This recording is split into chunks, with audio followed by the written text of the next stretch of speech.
কবর খনন করে সুপরিচিত লাভ করেছেন আসামের গোয়ালপাড়া জেলার খরিচাবিটা হিন্দুপাড়া গাঁয়ের আদম আলী।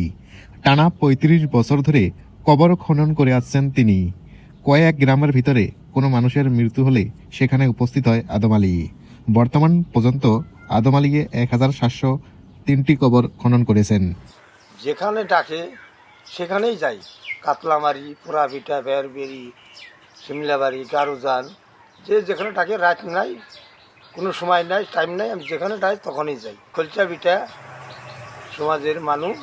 আমার নাম হলো আদম আলী, বাবার নাম মোহাম্মদ রকিমউদ্দিন। দিঘার যে পর্যন্ত আমার বাঁচিয়ে রায়, আল্লাহ যেন আমার এই পর্যন্ত করার জন্য তৌফিক দান করে। আর আপনাদের জন্য আমি দোয়া করি, আপনারা সবাই জানি আমাকে ভালোভাবে, যদি আল্লাহ কুনসুমকার মৃত্যু আসে কোয়া জানা, আমাকে জানি আপনার সুস্থ শরীরে ভালোভাবে আল্লাহ জানি আপনাকে দোয়া করি, আল্লাহ জানি আপনাকে আমার চিবার মতো তৌফিক দান করে দেয়।